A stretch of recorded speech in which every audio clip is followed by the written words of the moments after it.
Minister गए घर, एक दो नहीं 6।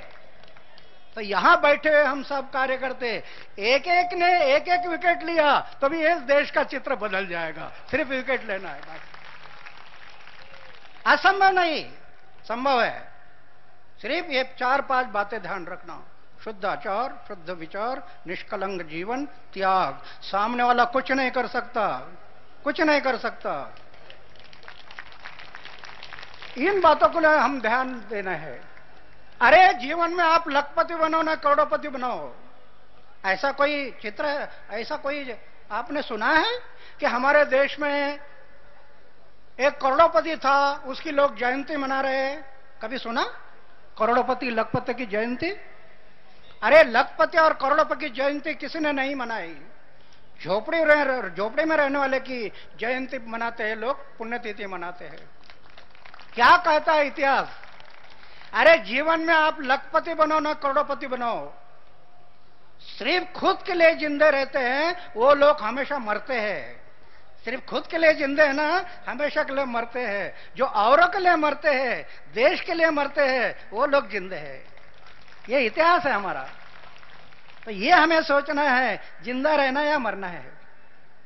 ये मेरा भाषण नहीं है, ये मेरा भाषण नहीं है, मैं जी रहा हूं। क्या है जीवन में? तो अभी मेरा यह संदेश नहीं है कि यहां युवक बैठे हैं, उनको यह संदेश नहीं कि बाबा हम लोग बैचलर रहे, समाज की सेवा कर रहे। नहीं, आप बैचलर नहीं रहना, शादी करना, एक दूसरे को बच्चों को जन्म देना, लेकिन छोटा परिवार करते ना वो बड़ा करना, बड़ा परिवार। अभी हमारा परिवार छोटा नहीं, छोटा करना था वो बड़ा हो गया। परिवार छोटा का है? अरे छोटे परिवार में सब दुख है, बड़े परिवार में सब आनंद है, आनंद है। छोटे परिवार में सब मेरा है, ये मेरा, वो मेरा, ये मेरा, ये मेरा। लैट्रिन का डब्बा गुम हो गया तो अभी सोचते बैठता कहां गया, मेरा कहता ना। अरे क्या मेरा है इधर? जन्म में आए कुछ लेकर आए नहीं, जाना कुछ लेकर जाना नहीं, क्या लेकर आए और क्या लेकर जाना। तो जीवन में तो जीवन में इन बातों को सोचना है। धन ये जीवन का अंतिम ध्येय नहीं, सेवा, सेवा, जन सेवा, देश सेवा। तो समय ज्यादा हो गया, अभी आगे बोलने वाले हैं। मेरी विनती है, आप सबसे विनती है, जो करप्शन को ब्रेक लगाना है तो लोकपाल बिल के बारे में जो बात हुई, अभी गवर्नमेंट ने, सरकार ने एक लोकपाल बिल बनाया, पूरा गोलमाल करके बनाया, उससे करप्शन को ब्रेक नहीं लगेगा। तो हम पंत प्रधान को लेटर लिखा, अरे ये बिल नहीं चलेगा, इससे करप्शन बंद नहीं होगा, काबू में नहीं आएगा। बिल बनाना है तो समाज से आधे लोग ले लो और समाज गवर्नमेंट से आधे, और उन्होंने ड्राफ्ट बनाना है। लोकशाही है ना, लोगों का सहभाग लेकर ड्राफ्ट बनाओ वो बिल। और वो बिल ऐसा हो कि करप्शन नजर आ गया तो जेल में डालना,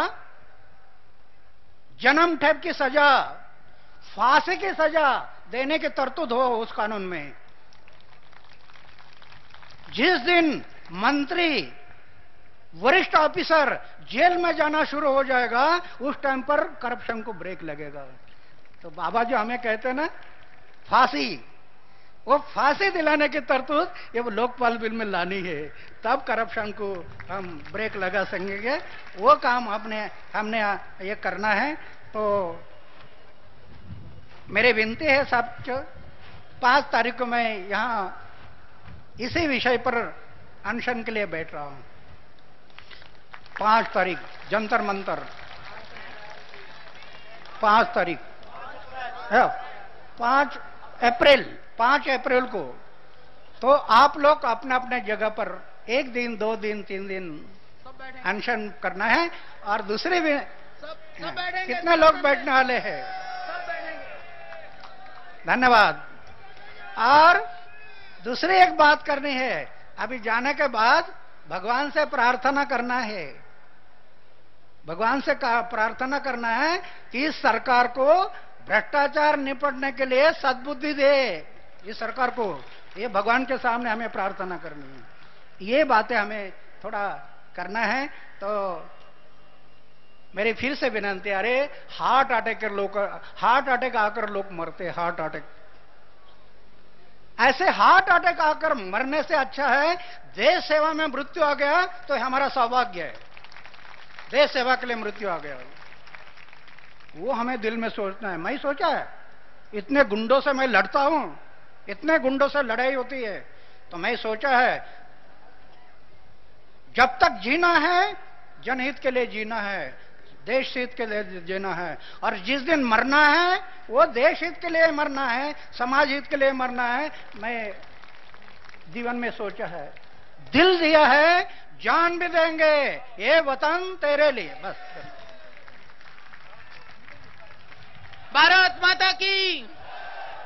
5 अप्रैल को अन्ना हजारे जी के साथ इनके जो व्यक्तित्व है, इन्होंने जो अभियान छेड़ा है, उनके साथ माननीय हजारे जी के साथ हम सब लोग हैं। और श्रद्धेय स्वामी जी के नेतृत्व में और आदेश में जो भी आदेश होगा हम सब उस दिन उपवास करेंगे, और आगे के लिए जो भी आदेश होगा हम वो सब करेंगे।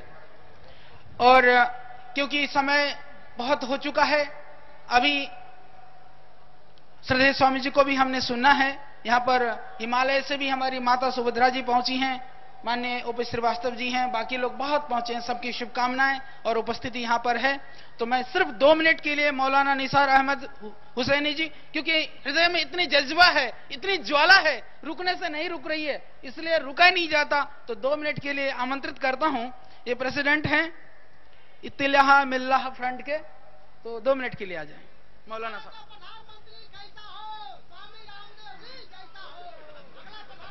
बिस्मिल्लाहिर्रहमानिर्रहीम।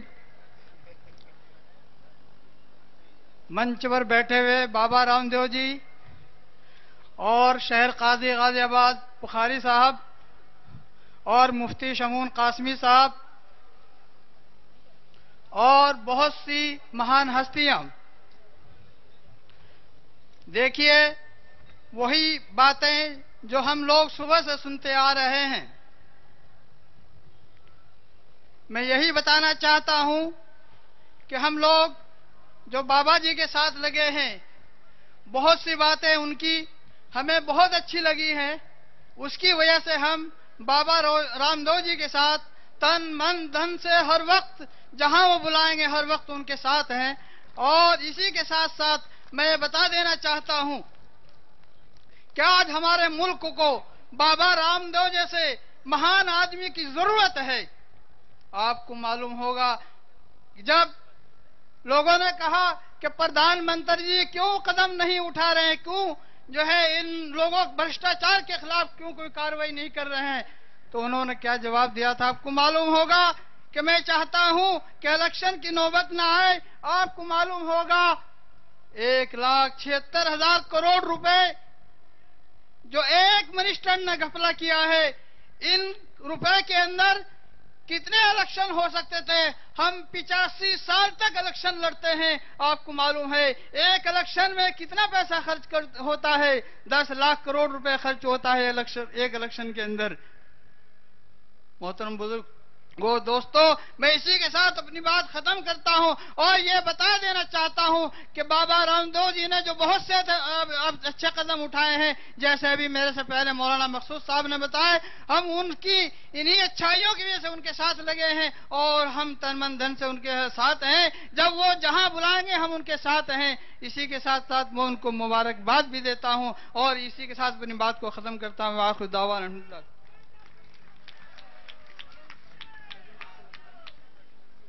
मैं आमंत्रित कर रहा हूं गजेंद्र सोलंकी जी को, मात्र कुछ लाइनें आपके लिए कविता बोलेंगे और सभी हमारे जितने भी भारत स्वाभिमान के कार्यकर्ता हैं सभी लोग अभी शांति से बैठे रहेंगे। अभी श्रद्धेय स्वामी जी का उद्बोधन हमें सुनने को मिलेगा, आशीर्वाद मिलेगा। और हमारे बीच में हमारे माननीय जेठमलानी जी भी हैं, उनको आप सब जानते हैं, जिनकी वजह से माननीय सुप्रीम कोर्ट के माध्यम से इस कालाधन को लाने में एक बहुत बड़ा अभियान चल रहा है। और उसके बाद में शांतिपूर्ण ढंग से जो कार्यकर्ता बहुत दूर के हैं, समापन के बाद बेशक वो चले जाएंगे, बाकी लोग यहाँ से शांतिपूर्ण ढंग से एक बहुत ही आज्ञाकारी शिष्य की तरह से यहाँ से जंतर मंतर चलेंगे। किसी भी तरह से वो न करते हुए शांतिपूर्ण ढंग से हम प्रदर्शन इस रूप में करेंगे कि देश के जो सोए हुए लोग हैं उनकी आंखें खुल जाएं कि अब यह देश जाग चुका है। अब निश्चित रूप से यह देश के अंदर जो गलत हो रहा है वो अब हम नहीं सहन करेंगे, नहीं होने देंगे। सोलंकी जी। हो गया सर, धन्यवाद। श्रद्धेय स्वामी जी, और यहां अथाह राष्ट्रभक्ति का ज्वार अपने हृदय में लिए हुए बैठे हुए लाखों कार्यकर्ता, हमारे राष्ट्रभक्त सभी का अभिनंदन करता हूं। मैंने कभी बचपन में पढ़ा था कुछ पंक्तियां हमारे वरिष्ठ कवि की, चल पड़े जिधर दो पग मग में, चल पड़े कोटि पग उसी ओर, उठ गई जिधर भी एक दृष्टि, उठ गए कोटि दृग उसी ओर। वो उस समय मैं समझ नहीं पा रहा था, लेकिन आज जो अनुभव कर रहा हूं, स्वामी रामदेव जी के जो सानिध्य में यहां पर लाखों की भीड़ है और पूरे हिंदुस्तान में एक राष्ट्रभक्ति का ज्वार, देशद्रोही भ्रष्टाचारियों के खिलाफ एक ज्वार उमड़ पड़ा है, तब उन पंक्तियों का साकार रूप में देख रहा हूं। कभी राष्ट्रकवि दिनकर ने लिखा था कि अटका कहां सुराज बोल दिल्ली तू क्या कहती है, तू रानी बन गई वेदना जनता सहती है, और सबके भाग दबा रखे हैं तूने अपने कर में, उतरी थी जो विभा बंदनी हुई पता किस घर में। जो विभा, जो रोशनी, जो प्रकाश आजादी का आया था, कुछ घरों में, कुछ लोगों की तिजोरियों में बंदी होकर रह गया, कुछ विदेशों में रख दिया। उस प्रकाश को घर घर तक, जन जन तक, हर झोपड़ी तक, हर गांव तक, हर गली तक पहुंचाने का जो संकल्प लिया है स्वामी रामदेव जी ने, मैं चाहता हूं पूरा सदन एक बार हाथ उठा के ताली बजा के भारत माता की जय बोले। भारत माता की, भारत माता की।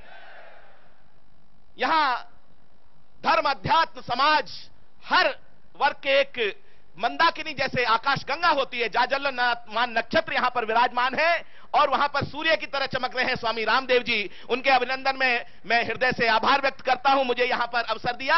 और मैं जो बात कहना चाहता हूं, राष्ट्रकवि दिनकर जी की कविता की कुछ पंक्तियां कोट करता हूं कि सदियों की ठंडी बुझी राख सुगबुगा उठी, सदियों की ठंडी बुझी राख सुगबुगा उठी, मिट्टी सोने का ताज पहन इठलाती है, दो राह समय के रथ का घर घर नाद सुनो, सिंहासन खाली करो कि जनता आती है, सिंहासन खाली करो कि जनता आती है। आप मेरे साथ बोलेंगे जब मैं कहूंगा सिंहासन खाली करो, दो राह समय के रथ का घर घर नाद सुनो और सिंहासन खाली करो कि जनता आती है। आप मेरे साथ बोलिएगा, जनता, हाँ, मिट्टी की अबोध मूर्त है वही, जाड़े पाले की कसक सदा सहने वाली। हमारे किसान, मजदूर, गांव में रहने वाले, कहीं दूरस्थ प्रदेशों में वनवासी लोग किस प्रकार की भावनाओं को जीते हुए कहीं कुछ जुबान नहीं निकाल पाते हैं, कुछ कह नहीं पाते हैं, तो उन्होंने, दिनकर जी ने लिखा कि जनता, हां, मिट्टी की अबोध मूर्त है वही, जाड़े पाले की कसक सदा सहने वाली। जब अंग अंग में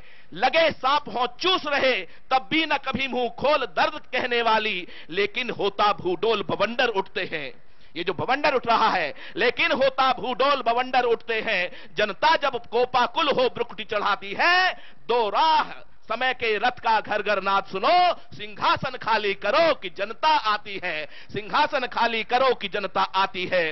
हुंकारों से महलों की नींद उखड़ जाती, सांसों के बल से ताज हवा में उड़ता है। जनता की रोके राह समय में ताब कहां, वह जिधर चाहती काल उधर ही मुड़ता है, वह जिधर चाहती काल उधर ही मुड़ता है।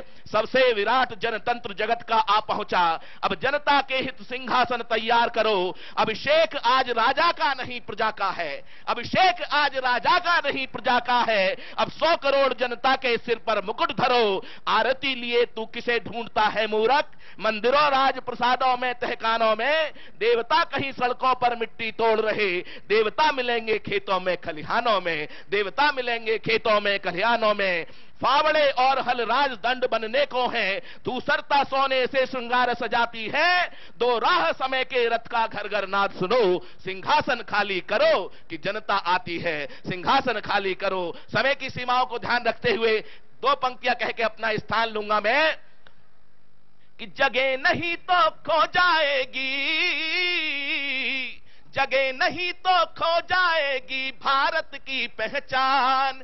गौ गंगा गायत्री गीता वेदों का वरदान, बचा लो अपना हिंदुस्तान, बचा लो अपना हिंदुस्तान, बचा लो अपना हिंदुस्तान, बचा लो अपना हिंदुस्तान। और संविधान की कसम खा के